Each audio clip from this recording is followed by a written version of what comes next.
Sir Pawan Kalyan ఇప్పుడు deputy CM గా అంటే పరిపాలన చూసుకోకుండా ఇంకా ఎందుకు ఫ్యామిలీ విషయాల్లో and Allu Arjun mega family మధ్యలో జరుగుతున్న వివాదాల్లోకి మాట్లాడుతున్నారు.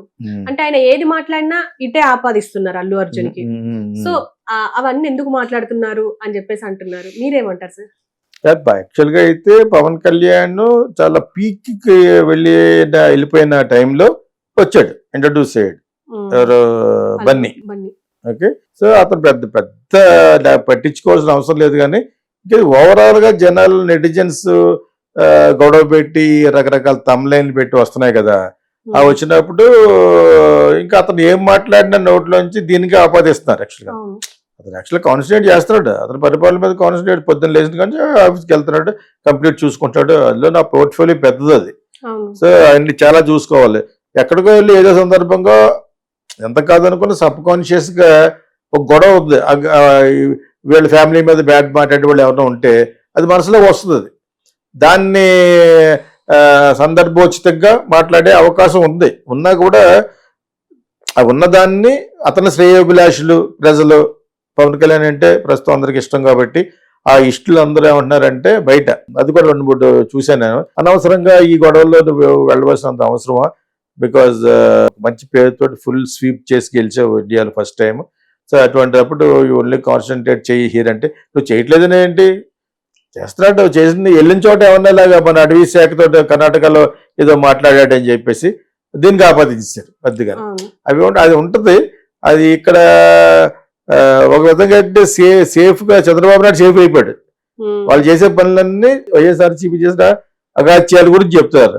ఇక్కడ ఏముంది, ఇతను ఏముందంటే ఈ ఫ్యామిలీ కూడా రావటం వలన ఇది చెత్త. ఇది యాక్చువల్గా అతను సినిమా చేసుకోవటం ఏంటి, అతను ఇష్టం వచ్చినట్టు మాట్లాడుకుంటుంటే వీళ్ళ చిరంజీవి గారికి ఆపాదించడం అనేది అంత ఈక్వల్ గా, మీరు యాక్చువల్గా మీతో ఈక్వల్ కదా అతను. నిజంగా యాక్చువల్గా చెప్పాలంటే ఫ్యాన్స్ కాదు కానీ వయసు ప్రకారంగా ఇంకా అతను ఇంకా బచ్చే కదా, ఎవరు బన్నీ. అతనికి అనుకోకుండానో అనుకున్నట్టు మంచి నటుడుగా పేరు వచ్చింది, నేషనల్ అవార్డు వచ్చింది, ఆ సినిమా కూడా సూపర్ హిట్ అయింది, ఇంకో సినిమా తయారవుతుంది. సో ఆ విజయ గర్వంతో కూడా ఉండొచ్చు, తప్పి కుర్రోడు. అదే ఎంఎస్ సుబ్బలక్ష్మి గారి పాట కూడా ఉంటుంది, యవ్వన గర్వం అని. ఇప్పుడు యవ్వనంలో ఉన్నప్పుడు చాలా గర్వం ఉంటుంది, అమ్మాయిలకి కానీ అబ్బాయిలకి కానీ ఇలా నడుస్తూ ఉంటారు భూమికి. ఎంత బాగుంటుందో త్యాగరాజు కృతి ఏదో పాడుతూ ఉంటుంది తను, ఇప్పుడు నా దగ్గర వస్తూ ఉంటాయి అనమాట, యవ్వన గర్వం అని అంటూ ఉంటాం అనమాట. అలాగా ఆ యవ్వన గర్వం ఉంటుంది, వండుకుంటే అక్కడ కూడా వెళ్తుంది. So he's into the top of the world today, ఎవరు బన్నీ. ఓకే, ఎందుకంటే పవన్ ఫీల్డ్ లో లేడు కాబట్టి ఇంకో 2 సినిమాలు ఉన్నాయి, అవి కూడా అతను కొడతాయి. ఓకే, అతను ఏం మాట్లాడినా కూడా దీనికే పెడుతున్నారు. ఇప్పుడు నాగబాబు అంటే కనీసం ఎమోషనల్ క్యారెక్టర్ కాబట్టి ఏదేదో మాట్లాడు, దానికి కూడా చెత్త తమ్నైల్ని పెట్టేస్తున్నారు. వీళ్ళిద్దరికి డైరెక్ట్ గా వీళ్ళు వెళ్ళి నాగబాబుని చూసినట్టు. అవన్నీ కరెక్ట్ కాదు. అది కరెక్ట్ కాదని నెటిజన్స్ కూడా 50% తెలుసు. పెట్టే తమిళైన ఒకటి, లోపల చెప్పేది ఒకటి వాళ్ళకి తెలుసు, వాళ్ళకి ఆల్రెడీ. అయినా కూడా చాలా మంది నమ్మేవాళ్ళు నమ్ముతారు. అది ఎఫెక్ట్ ఇస్తుంది, నీ యొక్క పరిపాలనకు ఎఫెక్ట్ ఇస్తుందని కొంతమంది శ్రేయోభిలాషులు అన్న మాటలు కూడా బయటకు వచ్చినాయి. అది కరెక్టే. దానికి ఏం చేయాలి, ఇప్పుడు ఏం చేస్తాడు అతను, డోర్ మూసి కూర్చోవాలి. ఎలా కూర్చుంటాడు? ఈజ్ డిప్యూటీ సీఎం, మంచి డిపార్ట్మెంట్, ఈజ్ డూయింగ్ వెల్, మంచి మంచి ఆఫీసర్లు కావాలని పెట్టుకుంటున్నాడు. What else you will do it? Pawan Kalyan point of వ్యూలో few talk in his shoes అంటారు. అతనిలో వెళ్ళి పరకాయ ప్రవేశం చేసి మాట్లాడాలంటే I think is doing well. కాకపోతే ప్రతి చిన్న మాటనే బోధోద్దులు వేడి చూపించేస్తారు. ఎక్కడికి వెళ్ళకూడదు అనమాట. వెళ్ళ కూడా అసలు మాట్లాడకూడదు. మాట్లాడకుండా ఎలా ఉంటాడు? అతను ఎమోషనల్ క్యారెక్టర్. ఎక్కడైనా ఎక్కడ జరిగినా కూడా మాట్లాడతాడు. ఆ భావంలో ఉన్న నిజాయితీ నిబద్ధతలు ఎంత ఉన్నాయనేది ఇంకా 2-3 సంవత్సరాల తర్వాత తెలియదు. కానీ మనకి మాట్లాడేది ఎప్పటి మటుకు డెఫినెట్ గా ఎమోషనల్ గా, ఫోర్స్ఫుల్ గా, ఒక అభ్యుదయ భావాలని సపోర్ట్ చేసే ఒక వ్యక్తిగా మాట్లాడతాడు. నేర్చుకునే తత్వం ఉన్నట్టు కూడా మాట్లాడతాడు. నేను ఎప్పటి నుంచి చెప్తున్నాను నేను యాక్చువల్గా. ఇది నాట్ అవుట్ ఆఫ్ ఫేవర్ కింద కాదు. జనరల్ గా అతను కొంచెం ఎమోషనల్ గానే మాట్లాడతాడు. ఇన్ఫాక్ట్ వాళ్ళ ముగ్గురు ఎమోషనలే. ఇతను వాళ్ళ ఎమోషనల్ డైల్యూట్ ఎందుకు అయిపోయినాయంటే వాళ్ళ గురించి బాగా తెలిసిపోయింది బయటికి. ఒక చిరంజీవి గారి గురించి కానీ, నాగబాబు గురించి కానీ, ఇతని గురించి ఇంకా ఫుల్ గా తెలియదు. వాళ్ళకి యాక్టర్ గానే తెలుసు వాళ్ళకి. ఓకే, ఈ 10 సంవత్సరాలు కూడా ఎమోషనల్ గా మాట్లాడేది, అన్యాయాన్ని ఎదిరిస్తాను అనే మాట్లాడేది తప్ప ఇంకేం మాట్లాడలేదు. అంతకు మించి అతని మీద బ్యాడ్ లేదు. బ్యాడ్ అల్లా ఉన్నదల్లా ఏం చూపించేవాడు జగన్, 3 పెళ్లిళ్ళు. అది నీకెందుకు 4 పెళ్లి చేసుకోండి. ఒక్కొక్కరు దుబాయ్ రాజు అయితే 15 పెళ్లి చేసుకుంటారు. 50 మందికి అంటారు. నీకైతే ఆడికి ఒప్పుకుందో డబ్బు ఉంది. ఇక్కడైతే కనీసం పెళ్లి చేసుకుని వాళ్ళకి న్యాయం చేశాడు కదా. నేను అది కూడా చాలాసార్లు చెప్పాను. ఫస్ట్ అమ్మాయికి కొంచెం ట్రబుల్ చేయడం ట్రై చేశాడు, కుదరలేదు అది.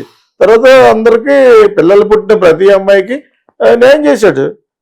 అతను ఒక్కొక్కరి మనసు బాడీ కెమిస్ట్రీ కలగకపోవచ్చు, మెంటల్ ఫ్రీక్వెన్సీస్ కలగకపోవచ్చు, అది అతని ఇష్టం. కానీ దానికి ఇది ప్రజలకు జరిగే అన్యాయం. అతను ఎవరు ఏ అమ్మాయికి అన్యాయం చేయలేదు. స్వయం తెలుసు మీకు, ముగ్గురు అమ్మాయిలు కూడా ఎవరికి అన్యాయం చేయలేదు.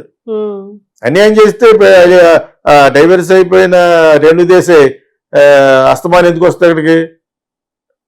ఏదో విధంగా మళ్ళీ కలిసిపోదాన్ని ట్రై చేసింది దాన్ని, కానీ కలవడు అతను. ఇట్ ఈస్ నాట్ పాసిబుల్ ప్రాక్టికల్గా. ఇప్పుడు ఉన్న అమ్మాయి కూడా చాలా మంచి ఆవిడ. ఎన్నో ఉంటాయి, అవన్నీ మనం దూరిపోయి లోపలికి వెళ్ళిపోయి బెడ్రూమ్లోకి వెళ్ళి అలా మాట్లాడకూడదు.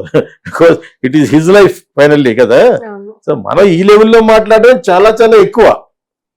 కాకపోతే అతను ఈ బన్నీ ఇది ఉన్నాయి కదా, కొంచెం కన్ఫ్యూజ్డ్ కామెంట్స్ అవిని, ఆ కామెంట్స్ లోకి అతను దూరుస్తున్నారు జనరల్గా. అతనే అనలేదు, ఇప్పటి వరకు ఒక మాట అనలేదు. చూపించండి, ఎక్కడ అనలేదు. ఏదో ఒక చోట అడవికి సంబంధించి మాట్లాడినప్పుడు హీరోలు కూడా హీరోయిజం యాంటీ హీరోలా చూపిస్తారు, వాళ్ళే స్మగ్లర్లుగా చూపిస్తున్నారు అని చెప్పేసి అన్నాడు. అది తను యాదృచ్ఛికంగా అనేసాడు. బికాజ్ అతను యాక్ట్ చేసిన సినిమా పేరే కుటుంబ శంకర్ అని ఇందాక ఎవరు చెప్పినట్టున్నావు. అదేవిధంగా రౌడీ ఎమ్మెల్యే రామారావు గారు యాక్ట్ చేశారు, మోహన్ బాబు యాక్ట్ చేశాడు, సోమన్ బాబు యాక్ట్ చేశాడు, కేడి నెంబర్ 1 మళ్ళీ. అలాంటి మరి అంటే అటు కేడియాడు. మరి మీరు ఎవరు ఎటువంటి ఆదర్శాన్ని ఇస్తారు, మీరు ఎటువంటి సంకేతాలను ఇస్తారు మీరు టు యువర్ ఫ్యాన్స్ అట్లీస్ట్? అలా అందరూ యాక్ట్ చేశారు. అవి జస్ట్ సినిమాగానే చూడాలి. అది కొంచెం ఇప్పుడు బాగా హిట్ అయింది కాబట్టి, మనీకి హిట్ అయింది కాబట్టి ఆ ఉద్దేశంతో చెప్పుకుంటే ఉండొచ్చు.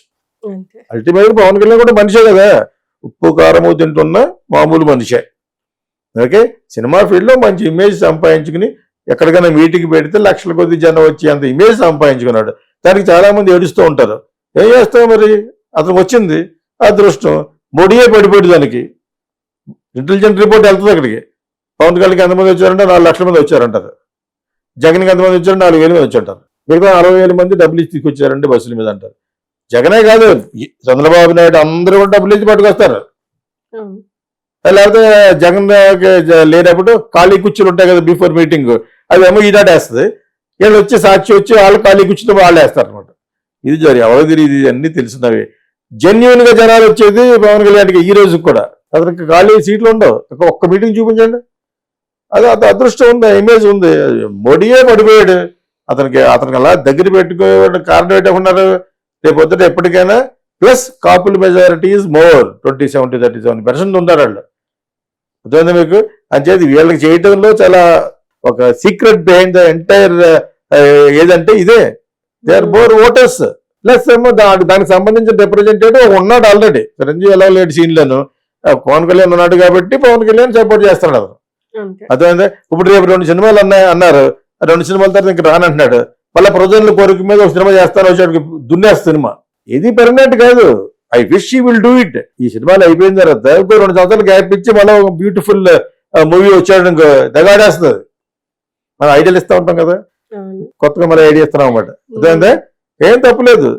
సినిమాలో ఉన్నప్పుడు సినిమాకి సెకండరీ ఇచ్చినా కూడా ప్రజలకు అందరూ నిజంగా కోరుకుంటున్నారు లేదు, ఓటింగ్ పెడితే నువ్వు మళ్ళీ ఒక సినిమా చేయమంటారు, చేస్తాడు. ఏముంది, ఒక 6 నెలల్లో అప్పుడొక 5 ఇస్తే సినిమా అయిపోతుంది. మొత్తం 100 రోజులు హీరో ఉన్న అవసరం లేదు. అది ఆ విషయం అతనికి తెలుసు. మలయాళం చూసి నేర్చుకోవాలి. మలయాళం ఫిలిం చూసి వాళ్ళు మాక్సిమం 20 రోజులు ఇస్తారు. మోహన్ లాల్ వాళ్ళను 20. నాకు షాప్ అని చెప్పేది, ఏంటి సార్ ఇక్కడ 50 రోజులు అడుగుతున్నారు నువ్వు 60 రోజులను? కోకిల సినిమాకి నేను 15 రోజుల్లో సినిమా ఫినిష్ చేసి 60 రోజుల్లో 4 సినిమాలు చేస్తానని అంది. అంటే మీరు జస్ట్ ఒక గార్డెన్లోకి వెళ్ళి ఇలా కెమెరా తిప్పేసి పాట అయిపోతాను. మేము అలా పాట తీయాలంటే 10 రోజులు తీస్తాం. అలా మేఘాల మీద పాడుకునేటిగా అయిపోద్ది. ఒక రోజు ఒక పాట. తెలుగు వాళ్ళు అలా తీరు, తెలుగు వాళ్ళకి చాలా కావాలి మెటీరియల్, అంతా కావాలి, వాళ్ళకి గిట్టుబాటు కావాలి ప్రజలకి. తర్వాత నువ్వు వేసుకున్న బట్టలు ఎన్ని డ్రెస్సులు మార్చింది ఇది లెక్కేసుకుంటూ ఉంటారు మన వాళ్ళు. అంచేత ఏ కలర్ కాదు, ఎంత కాస్ట్లీ ఉంటుందో మళ్ళీ పట్టుకు చూస్తారు వాళ్ళు. స్క్రీన్ మీదకి వెళ్ళనిస్తే వీళ్ళకి ఆ నాని చూస్తారు వాళ్ళు, అలా మలయాళీస్ చూడరు. సరదాగా అంటున్నాను, బట్ నిజం కూడా అంతే. సో ఆ విధంగా మళ్ళీ సినిమా యాక్ట్ చేయొచ్చు, చెయ్యాలి. అంతే. పవన్ కళ్యాణ్ రిటైర్ అయిపోయారు అంటున్నారు. నా తరపు నుంచి పవన్ కళ్యాణ్కి ఒక సజెషన్ ఏంటంటే డూ 1 more ఫిలిం. ఈ 2 ఫిల్మ్లు అయిపోయిన తర్వాత ఒక సంవత్సరం గ్యాప్ ఇచ్చి మళ్ళీ ఒక మంచి ఫిలిం తీసి అది అట్లా ఒకసారి జిప్పి పెట్టి ఫినిష్ పడిపోతారు జనాలు. అతనికి అంత ఇమేజ్ ఉంది. సో అతను ప్రస్తుతం పాటుకు ఈ అనవసరమైన గొడవల్లో దూర్చొద్దని అతని యొక్క శ్రేయోభిలాష్ ఫీల్ అవుతున్నారు. Yes, అవును. దూరతున్నారని ఒక అపోహ. ఐ డోంట్ థింక్ ఈ విల్ కేర్. అతను ఆఫీస్కి వెళ్తాడు, అతను పార్టీలో అతను ఐఏఎస్ ఆఫీసర్లు వాళ్ళతో ఉంటాడు. ఐ డోంట్ థింక్ ఈజ్ ఇక్కడ మనం అనుకున్నట్టుగా అతను కాన్సన్ట్రేషన్ డైవర్షన్ అయ్యాడు అని అనుకోను నేను. Okay. Anyway we wish him all the best. Okay sir, thank you.